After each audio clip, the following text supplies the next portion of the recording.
Me vas a ir con el cursor, yo voy a practicar, creo que se escucha. Comenten en mi videito, por favor.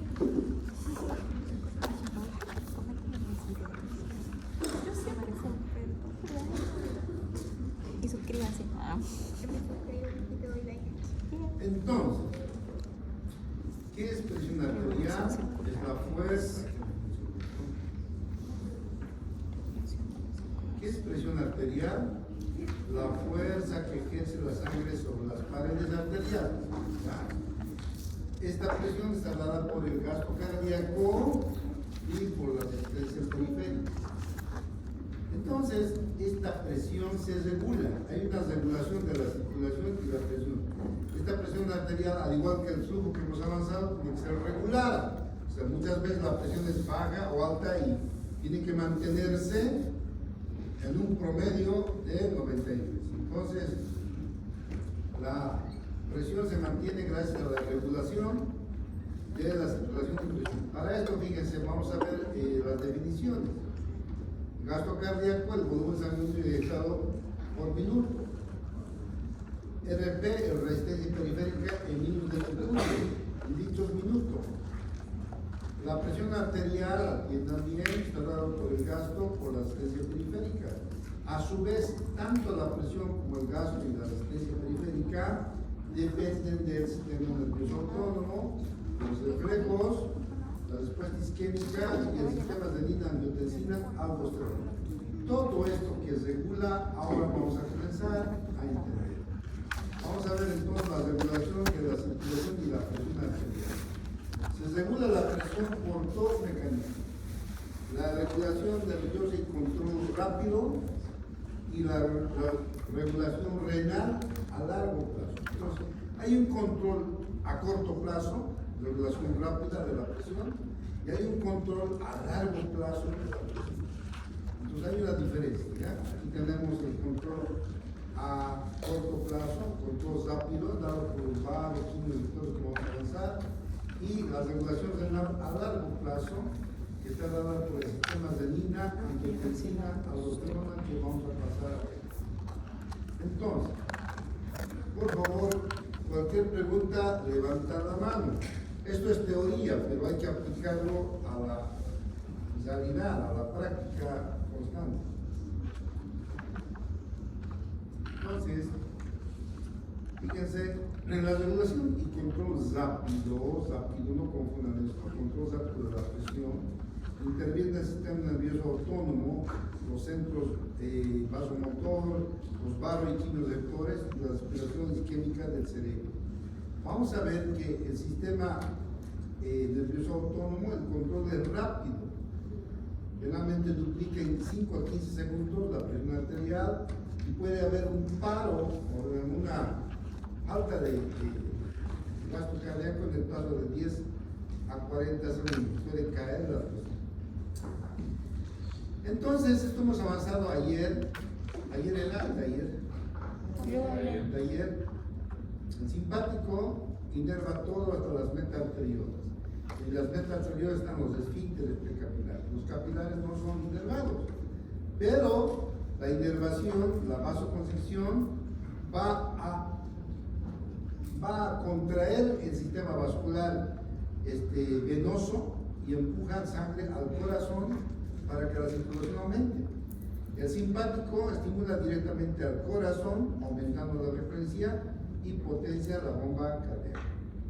El parasimpático, en la regulación a corto plazo, controla la presión como descendiendo la frecuencia y la contractilidad cardíaca. Entonces hay una diferencia ahí, no es lo mismo. El parasimpático no inerva los vasos, va a nivel cardíaco. ¿Ya? Para la regulación a corto plazo entra en juego el centro vasomotor. El centro vasomotor es muy importante. Este centro vasomotor asegura la vida de nosotros, porque una vez que el centro vasomotor es alterado, el individuo fallece por falta de presión. O sea, ahí ya no hay presión arterial, no hay control. Este centro vasomotor está en el cerebro, aquí, en el bulbo sanguíneo. Esta parte del bulbo sanguíneo, ¿no? Y ahí tenemos el centro vasomotor, que consta y una zona vasoconstrictora está, una zona vasodilatadora está y una zona sensitiva está. Entonces ahí está sus centros nerviosos. De todo esto es el centro vasomotor en el bulbo raquídeo. El bulbo raquídeo es la parte superior de la médula, pero dentro del cerebro, ya es parte del cerebro. ¿Listo? Aquí tenemos, fíjense un vistazo del control. Este es el bulbo, ahí está, gobierna el corazón, los vasos sanguíneos, mediante la vasoconstricción, pero también la estimulación de la médula adrenal. Ahora, el centro vasomotor controla el tono vasomotor. El tono está controlado por la zona vasoconstrictora, o sea, por esta zona vasoconstrictora, esta vasoconstrictora, esta es la que controla el tono vasomotor. Entonces, fíjense que si hubiera una lesión aquí en el centro vasomotor, si no hubiera tono, ¿qué pasaría con la persona? ¿Qué pasaría con la circulación? Si no hubiera tono vascular, si se pierde el tono vascular. Levante la mano y luego entra un punto que me dice qué pasaría. Pero no se ve bien. Pues. Levante la mano, no me respondan así. Levante la mano. No me depresión. ¿Qué pasaría si no hay tono? ¿Nadie? No hubiera Dime. presión en las arterias. ¿Ah? No hubiera presión. No, levanta la mano, dime. No hubiera presión, no hubiera fuerza para que la sangre pueda circular. No hubiera fuerza, ¿por qué? Porque si no hay tono, o sea, no tienen forma los vasos. Ya, Necesitan un tono para tener forma. eso mismo. Ella me está hablando en su idioma y lo estoy entendiendo. Ignacio Mental, ¿cómo te llamas? María Inés. Entonces, por favor, atiendan. Todo, por favor. Si ustedes no aplican la fisiología, están papando moscas en este instituto laico de fisiología. Tienen que aplicar todo. El tono, atiendan por favor. Pueden tener un momentito para darles lo que es el tono. El tono vascular. Esto es el corazón. ¿Se ve arriba el último? ¿Sí? Esto es la aorta y las arterias, los vasos. Esto tiene un tono. Esto distribuye la sangre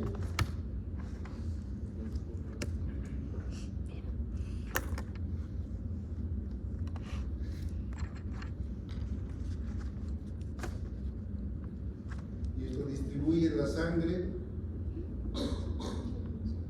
Pero ¿por qué distribuye la sangre y va la sangre, el gasto cardíaco? O sea, hay una sístole, la sangre viene por aquí y se distribuye por aquí y llega hasta dónde? Llega hasta los más recónditos lugares donde están las células. Tenemos las células que están por decir aquí, están del pie, de la mano, etc. Entonces, tiene que llegar la sangre.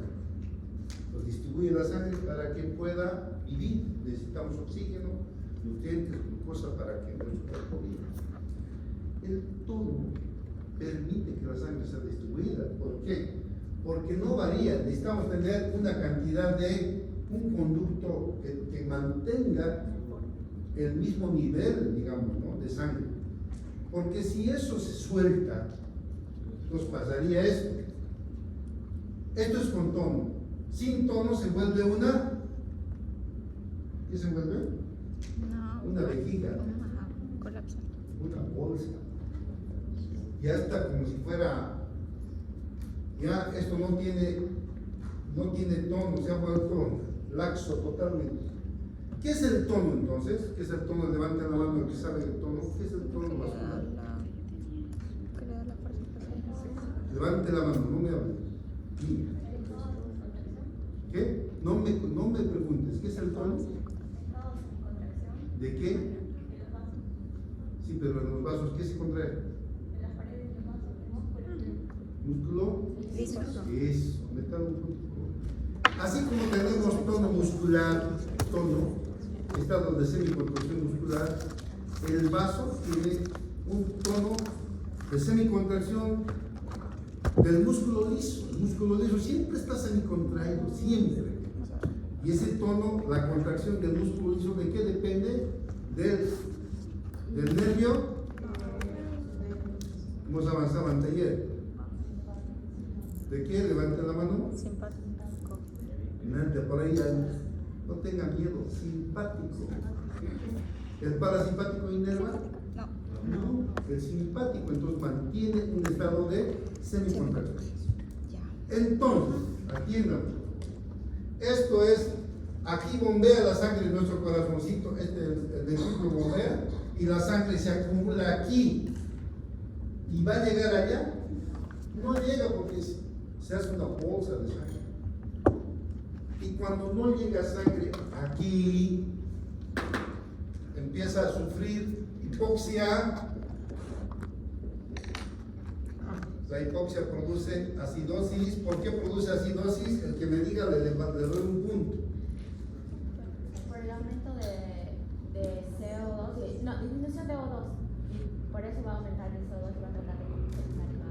Sí, un poquito más tarde, despacio. ¿Por qué produce acidosis? Porque va a hacer que disminuya el O2 y eso va a causar el aumento del CO2, lo que va a tratar de compensar con el bicarbonato, y va a causar una Estás mezclando una cosa con otra. Estabas yendo bien. Dime, a ver, no, primero el joven. Por la ruta metabólica que sigue, cuando no hay oxígeno, Sí.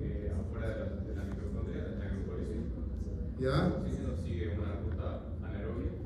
Esa es la. Estabas yendo por ahí y te has pasado a carbonato. No sé qué me estás hablando.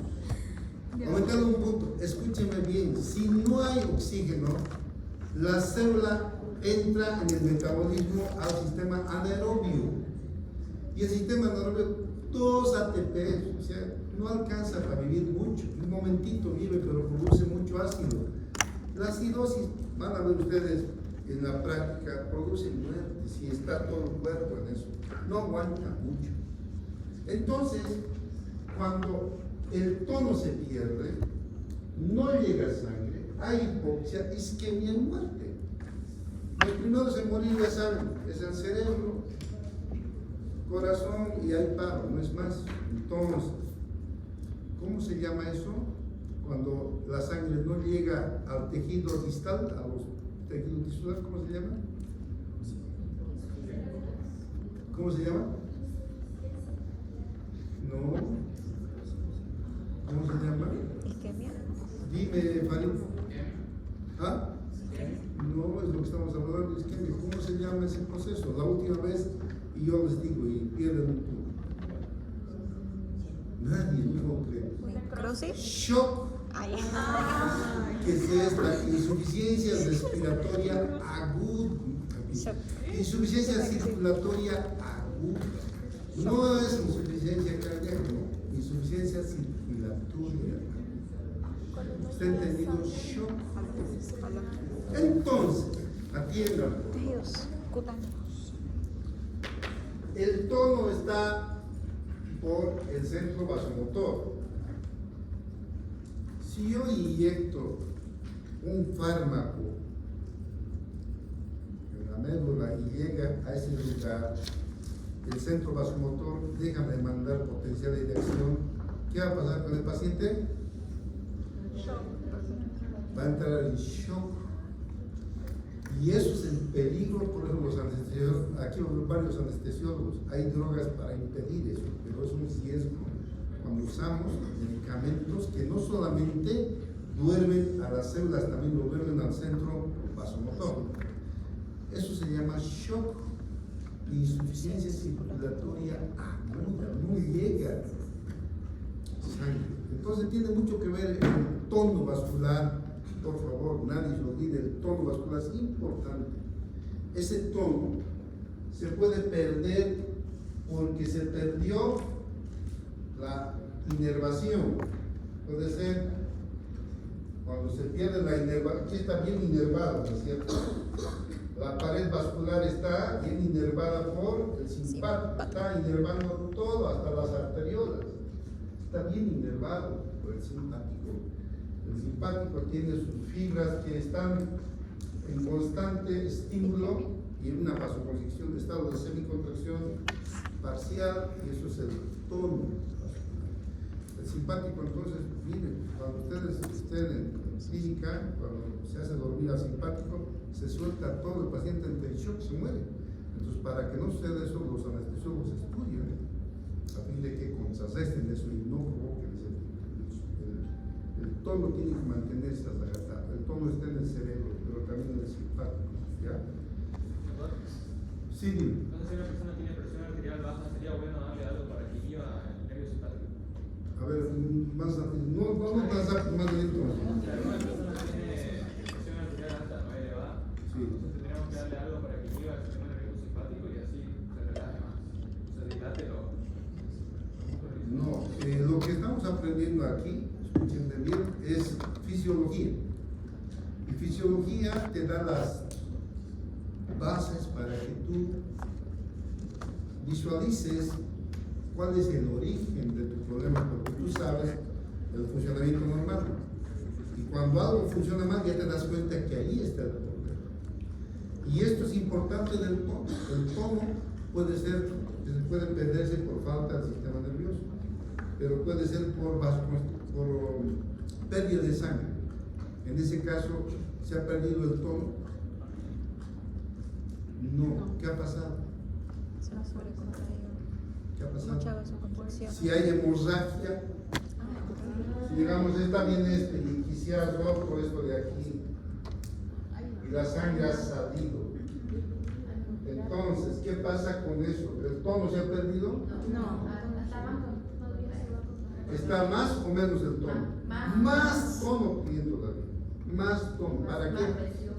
¿Para qué? ¿Para qué? Para eliminar. ¿Para qué? Para querer que pase la sangre. Para que alcance a llevar, o sea, lo aprieta como para que la sangre siga yendo, o sea, trata de ayudar.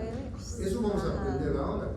En el hueco. Porque cuando hay presión baja, cuando se pierde sangre, cuando la sangre se va por aquí, entonces hay una vasoconstricción y el músculo liso se contrae por el simpático y tenemos un vaso pequeñito pero con buena presión. Y esa presión empuja, sigue haciendo llegar, o sea, gracias a la presión, o sea, el aumento de la vasoconstricción en este caso, alcanza a distribuir, aunque se desmaya porque llega poco a cerrar, pero vive todavía, ese poquito lo distribuye a la fuerza. Pero si pierde mucho, ¿podrá llegar? No. ¿Ah? Si digamos pierde demasiado, sigue perdiendo sangre y hay vasoconstricción, sigue perdiendo. Llega un punto en que por más que apriete, sigue apretando y la sangre es tan poquita sangre porque se está saliendo, aunque haya vasoconstricción ya no alcanza ni apretando ya. Y tampoco llega sangre. Eso es otro tipo de shock. ¿Cómo se llama el shock? Insuficiencia circulatoria aguda. No escucho nada. Insuficiencia circulatoria aguda. Falta de volumen. Es otro tipo que tenemos. ¿Otro? Van a aprender esto, pero para eso tienen que saber qué es el tono. Ahora estamos aprendiendo la presión, ¿no es cierto? La presión, para eso estamos aprendiendo. Entonces, por favor, atienda bien lo que vamos a continuar. Sí. Si es una herida grande, digamos, y al momento de hacer el torniquete. Depende pues dónde, ¿no? Pues si tu herida grande es en el femoral, no hay torniquete que va. Torniquete va a ser si, digamos, la herida está en el dedo, hasta en la cubital, pues un torniquete aquí. Pero torniquete en la femoral no hay. Es el paso. Las presiones no hay torniquete, aunque hay que intentar igual, hay que hacerlo. Digamos, si se lesiona toda la arteria, estamos listos. Si es una lesión de una colateral, sí. Aprieta el torniquete, no permite que salga ese.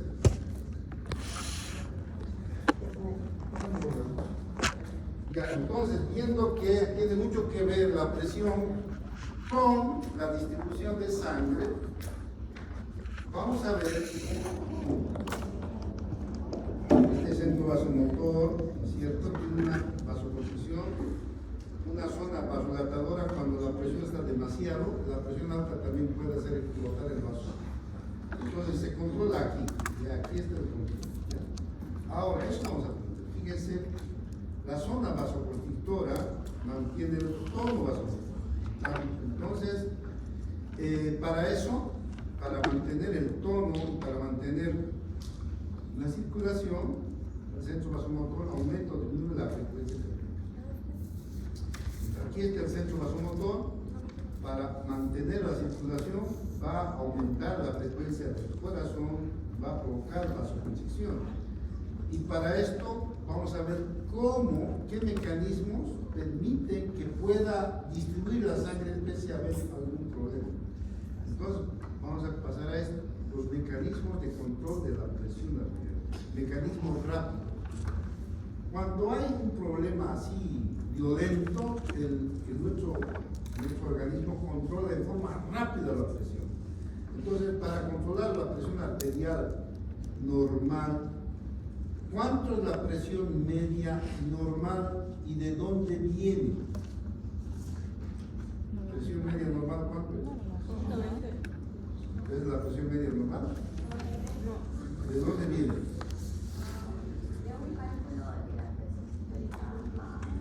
Menos la diastólica sobre la... Bueno, la presión media nos avanzamos de 100. La presión media me permite a mí, médico, controlar que no haya shock. La presión media permite que un médico pueda controlar al paciente que está enfermo en peligro de muerte, que no tenga shock. Con eso controlamos, podemos ir, el paciente sale a salvo. Entonces, para controlar la presión tenemos mecanismos rápidos. Tenemos los vasoreceptores, los quimioreceptores, los receptores de baja presión y la respuesta isquémica del sistema nervioso. Estos cuatro son importantísimos y que tienen que dominar. Los vasoreceptores entonces van a activarse cuando la presión aumenta. Los quimioreceptores van a detectar la falta de oxígeno, CO2 y exceso de CO2 y hidrógeno. Los receptores de baja presión están en la salud, van a detectar el volumen que tiene en ese momento. Y como su nombre lo indica, la respuesta isquémica es la falta de oxígeno en el sistema nervioso central. Vamos a ver, fíjense cómo todos contribuyen a la presión. El sistema nervioso, en este caso el mecanismo rápido de control, sistema nervioso solamente, sin vasoreceptores quimio, solamente el simpático controla la presión normalmente en segundos. En segundos, la presión puede aumentar en 14 segundos. Puede haber una bajada de la presión a 0 en 20 segundos. O sea, el sistema simpático y parasimpático tienen un control directo sobre la presión. Es rápido, en segundos. Pero luego tenemos los vasoreceptores que tienen, en segundo lugar, luego entran en juego los quimios, y así hasta que llegamos a la respuesta isquémica, que es el último esfuerzo del cuerpo para mantener la presión. Entonces vamos a ir uno por uno. Tenemos los vasos. Los vasoreceptores están ubicados en la aorta y el seno carotídeo. Entonces aquí tenemos, esta es la aorta, fíjense, este es el callado de la aorta, ahí están los receptores, los vasoreceptores, como su nombre indica, receptores que van a controlar la presión, Y aquí tenemos el seno carotídeo en la subdivisión de la carótida, ¿no? Ahí está, en los dos tenemos los vasoreceptores. Estos vasoreceptores se van a distender cuando la presión aumenta. Si aumenta la presión y está subiendo, por eso fíjense, el cerebro está aquí, este cerebro tiene su propio control, que son los vasoreceptores del seno carotídeo aquí. Entonces, el cerebro está protegido por los vasoreceptores del seno carotídeo. No permite que entre mayor presión ni menor presión al cerebro. El cerebro tiene que tener un flujo normal de sangre y una presión constante. Y la circulación general cuenta con los vasoreceptores del callado de la aorta. Ahora, estos sectores trabajan en presión de 60 a 180 de presión media. ¿Ya? Cuando aumenta la presión, se distienden y van a ir, fíjense, del seno carotídeo y del callado van a dónde? Al centro vasomotor. En el centro vasomotor, si la presión aumenta, entonces va a estimular el parasimpático. Si la presión disminuye, va a aumentar, va a estimular el simpático. Entonces vamos a ver cómo. Aquí tenemos. Atiendan, por favor. Esto generalmente les hago dibujar a las personas que se aplazan en el final. El examen digamos, recuperatorio, porque hay un examen recuperatorio prácticamente del año, tienen que saber esto bien, cómo es, cómo los varos, cómo los químicos, cómo el sistema de línea de testosterona, y casi no hago preguntas, les digo, dibújeme el sistema de línea angiotensina. Si no sabe, está más perdido que puta, que se aplaza. Entonces tienen que saber.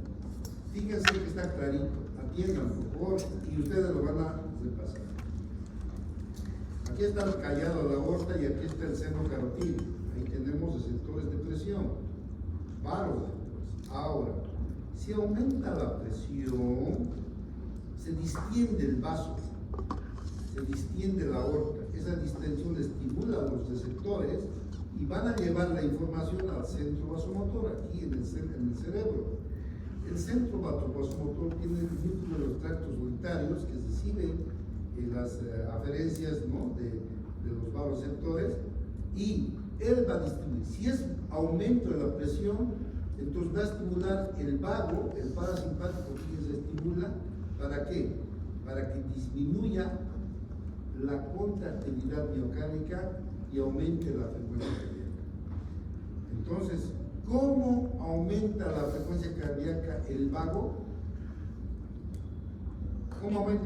Inervando al nódulo sinusal. ¿Ah? Parece que les he pillado una pregunta. ¿Cómo actúa el vago del parasimpático?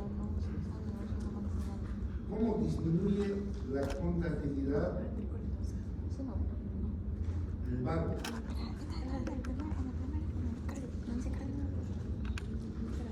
Bueno, pues vamos a repasar. Dime.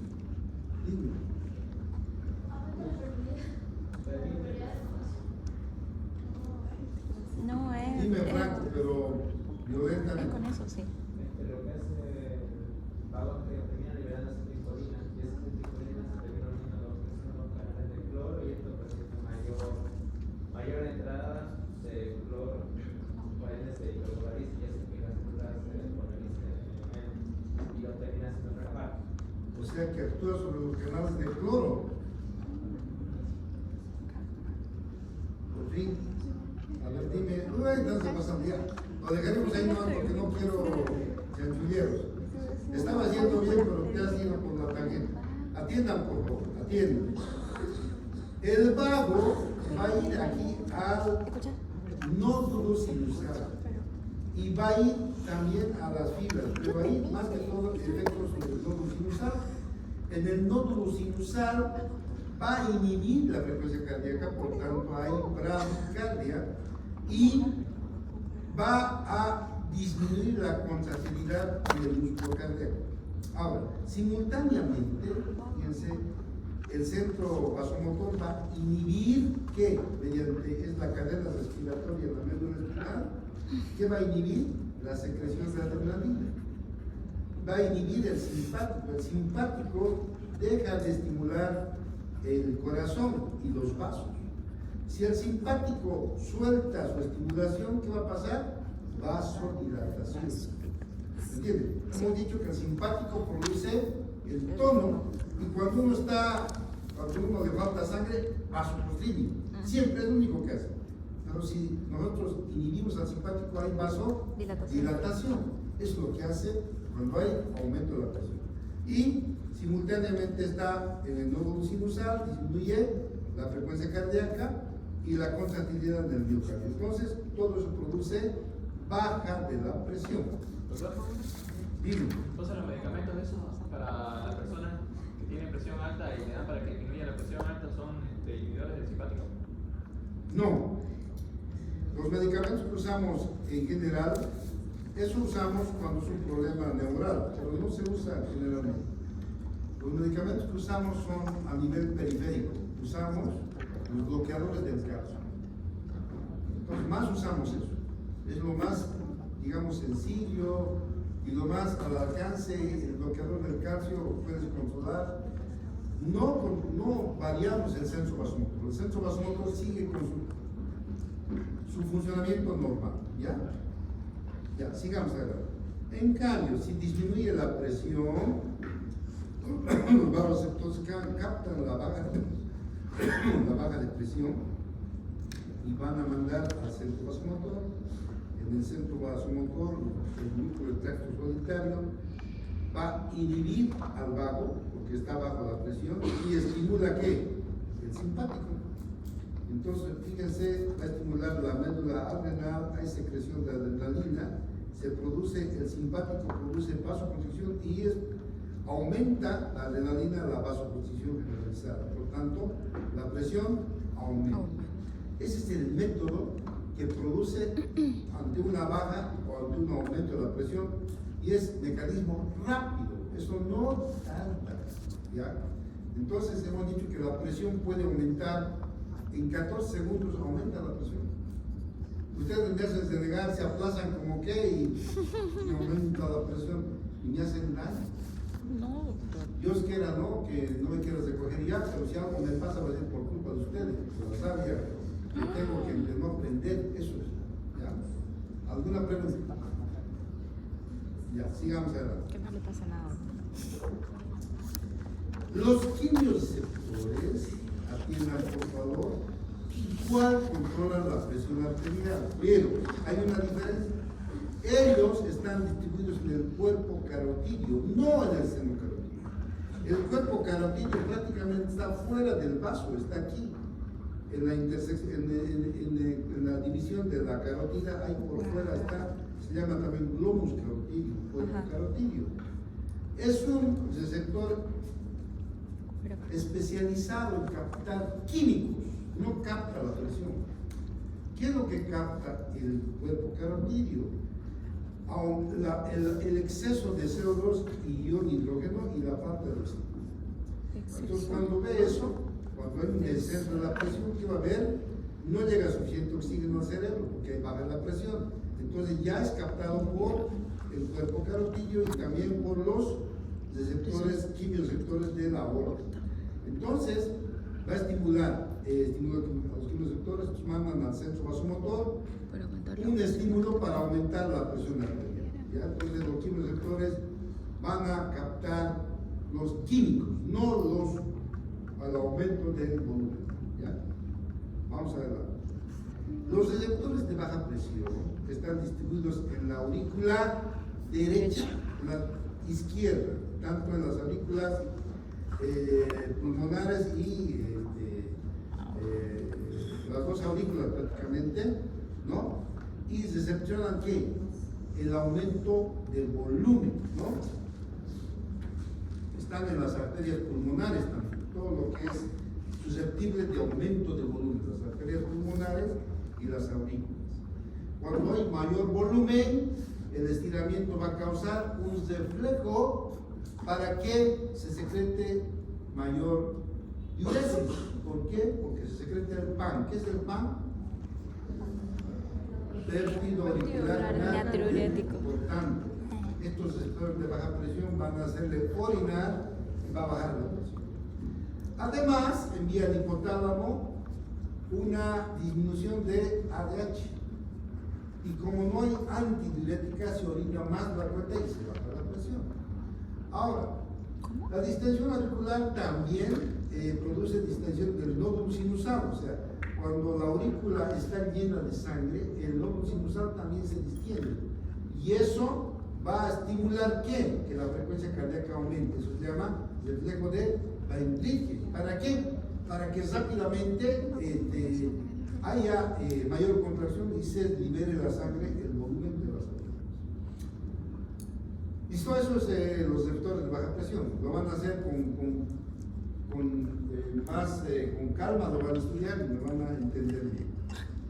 La respuesta isquémica del centro sistema nervioso central es el último esfuerzo para mantener la vida del paciente. Y se produce cuando la presión media, no la presión sistólica, no, la presión media baja por debajo de 60 y se aumenta al máximo de estímulo respuesta isquémica del sistema nervioso cuando baja de menos de 20. Fíjense entonces, esta respuesta isquémica es tan potente que puede llevar la presión hasta 250 milímetros de mercurio por 10 minutos, la presión media, imagínense, hasta 250 puede aumentar. Me diría alguien, pero 250 es demasiado. Aumenta en proporción. El paciente, por decir, ha sangrado tanto, y eso se ve mucho hasta en las películas, de verdad se ve, cuando hay lesión de la femoral, de la humeral, vasos arteriales que difícilmente van a cerrar, por más que se haga torniquete, se pierde sangre, se va provocando el shock hipovolémico. Pero el shock hipovolémico no se produce en el cerebro todavía hay sangre, el paciente baja la presión, pero el cerebro todavía es decir, están conscientes. ¿Por qué? Por la respuesta isquémica del sistema nervioso. El sistema nervioso central aumenta de tal manera la presión hasta 250, la presión media, pero 250 con la presión cero se disminuye a nada, pero mantiene la presión en el cerebro y el cerebro está vivito. Entonces, una persona que está desangrándose, que su presión ha bajado a 20, imagínense, todavía está hablando, porque todavía la presión está mantenida por las respuestas isquémicas. Y se despide de sus familiares, llámenle a mi madre, su madre va, chao papito, adiós, una oración final al papi, todo da tiempo, gracias a la respuesta isquémica. No se muere inmediatamente, se cierra el riñón de tal manera que no sale una gota de orina, todo, ni sudor, nada, todo a los vasos. Y aumenta la presión, la vasoconstricción es extrema. En la respuesta isquémica ya no interesa que entre en hipoxia isquémica, el cuerpo, todo el sistema plasmático ya está isquémico, no le importa, lo único que importa es que el cerebro reciba sangre, el corazón todavía lata. Y eso es remonte, porque una persona que está a morir tiene respuesta isquémica y entra en lucidez y puede despedir de sus seres amados y no pasa unos minutos y está muerto. La respuesta isquémica es el último esfuerzo para que una persona pueda vivir, ¿ya? Entonces, eso tenganlo muy presente. Tiene que ver directamente con la hipoxia que tiene el cerebro en el centro vasomotor y en las neuronas que mantienen prácticamente todo el tallo cerebral, ¿ya? Esto lo puedes revisar mucho mejor en neuro, pero por lo menos ahora tienen una idea que es la respuesta isquémica del sistema nervioso central. Vamos a ver la regulación renal a largo plazo y luego de eso nos vamos. ¿Entienden? El sistema renina, angiotensina, aldosterona, SRAA. No que en el examen me digan, ¿qué es SRAA, doctor? Si no saben qué es SRAA, están perdidos porque es el sistema renina, angiotensina, aldosterona. Entonces, esto es tan sencillo que hemos avanzado en el primer capítulo de líquidos electrolitos. Vamos estudiando, atiéndanme. Entonces, fíjense, yo os voy a dar aquí, esto está aquí escrito, todo está escrito, miren, aquí está la presión baja, sertralina, angiotensina, bla, bla, bla, esto está aquí. Entonces, atiéndanme. Nosotros tenemos el hígado, el angiotensinógeno. El hígado crea el angiotensinógeno. Este angiotensinógeno actúa sobre la renina que se secreta en el riñón. Esto es el nefrón. Esta es la base de el nefrón. En el aparato yuxtapulmonar se estimula la secreción de renina. La renina está en el plasma y en el plasma sobre la renina actúa la angiotensina, sobre el angiotensinógeno producido por el hígado y se produce la angiotensina 1. La angiotensina 1 no tiene ningún poder de acción. Al pasar por el pulmón, por la sangre, se convierte en angiotensina 2. Y en el pulmón tenemos la enzima convertidora de angiotensina, la ECA famosa. La angiotensina 2 tiene la capacidad de producir vasoconstricción, producir estímulo de la sed, producir estímulo de la aldosterona. Y la aldosterona, ¿qué hace? Produce absorción de sal y agua y aumenta la presión. Todo paciente que entra en una pérdida de sangre hemorragia se estimula su sistema renina, angiotensina, aldosterona. Angiotensina, ¿por qué? Porque se forma angiotensina 2 y aldosterona porque la angiotensina estimula la secreción de aldosterona en la suprarrenal. ¿Quién lo ha entendido de aquí? Esto tiene que saberlo de memoria, ¿ya? Entonces, esto mismo está explicado aquí. Si la presión baja, la célula yuxtapulmonar, la arteria renal, se libera la prorenina, ¿no? Esta se convierte en renina, que es una enzima que actúa sobre el angiotensinógeno, que es una proteína sintetizada por el hígado. El angiotensinógeno, por el cual actúa la renina, se convierte en angiotensina 1 y pasa por el pulmón, se convierte en angiotensina 2. La angiotensina 2 es un vasoconstrictor, aumenta la presión y estimula la aldosterona. Estos son los estimulantes de la renina. Fíjense esto, la distensión de la arteriola aferente, menor volumen, o sea, si hay menor volumen, se estimula la secreción de volumen. La activación de beta-adrenérgicos.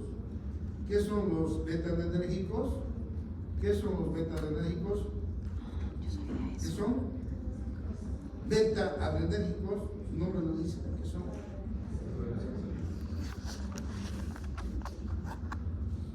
La adrenalina que viene del simpático, ¿ya? Noradrenalina, adrenalina actúa sobre los beta-adrenérgicos. Entonces, el simpático también estimula sistemas de angiotensina mediante los beta-adrenérgicos, menor cantidad de sodio y dilución de renina. Estos son los estimulantes de la renina para que actúe sobre el angiotensinógeno que secreta sintetiza en el hígado, ¿ya? Entonces, esto siempre les voy a pedir, que sepan de memoria. No creo que se aplace ninguno de este grupo, pero si se aplaza, sistemas de renina, vasoreceptores, quimioreceptores, vamos a avanzar neuro de aquí a 2 semanas. Neuro que tienen que saber bien lo que funciona y pueden aprobar. Lo cual no hay ahí memoria, tienen que saber, si no saben están perdidos. ¿Alguna pregunta? Entonces tenemos sistemas de angiotensina. El aparato yuxtaglomerular, un aparato especial que tiene contacto del túbulo con la arteriola aferente y eferente. Ahí tenemos la mácula densa que controla la presión tanto de los vasos aferentes y de los eferentes. Si el eferente está bajando la presión, secreta la renina, ¿ya? Y igual, si la sal aquí en la orina es menor, secreta la renina. Entonces, si la presión aquí es menor, secreta la renina. Este aparato yuxtaglomerular, como su nombre indica, yuxta, al ladito del glomérulo. Son células especializadas y ustedes lo han avanzado en histología. Ahora estamos avanzando su funcionalidad, ¿ya? No hay mucho más que hablar de esto, es fisiología light. Sin embargo, el aparato yuxtaglomerular, en el libro lo van a, el que quiera amplificar, está bien explicado cómo funciona la célula, cómo se estimula, ustedes lo pueden ver. Pero en la fisiología light van a saber esto, ¿no? Entonces, esto vamos a dejarlo para el lunes, lamentablemente, ¿ya? Vamos a ver la retención de agua y sodio por la angiotensina 2 y cómo estimula la aldosterona para producir aumento de la velocidad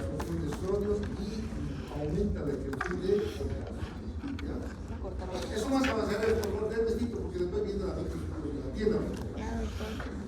La angiotensina 2, que es un resultado del sistema angiotensina 2, ¿no?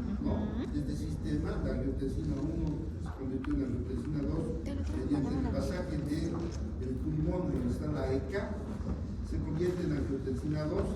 La angiotensina 2, ¿qué hace? Fíjense, la angiotensina 2 va a aumentar la presión arterial. La angiotensina 2 detiene el sodio y agua y produce vasoconstricción, eso aumenta la presión. Por otra parte, estimula la secreción de aldosterona en las suprarrenales. La aldosterona también absorbe sodio y produce hipernatremia, lo que produce mayor volumen y aumenta la presión. Pero la aldosterona excreta potasio y eso es bueno, porque cuando hay un exceso de aldosterona y exceso de presión, podemos saber si la presión proviene de un exceso de aldosterona viendo qué elemento hay.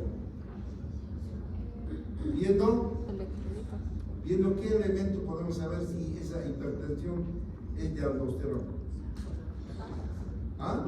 No me pregunto. ¿Viendo qué? Potasio. ¿Cómo estaría el potasio? Elevado. Elevado. Si está disminuido, ¿qué pensamos? Que no es por la... Si está disminuido es hiperaldosteronismo. Porque esto que están viendo aumentado no es absorción, es excreción. Se está eliminando el potasio. Pero al mismo tiempo que se está eliminando, está absorbiéndose sodio a la sangre. Pero se está excretando a la orina. Por tanto, hay aumento de sodio y disminución de potasio. No se confundan eso. Entonces, cuando hay hiperaldosteronismo que produce aumento de la presión, claramente tiene que haber, el potasio tiene que estar disminuido. ¿Ya? ¿Alguna pregunta hasta aquí? Creo que esto está claro, no hay mucho que hablar. Mañana o el lunes vamos a entrar a la microcirculación, que es bonito, es mucha clase, y luego vamos a entrar a sangre el día viernes. Hecha, El lunes veremos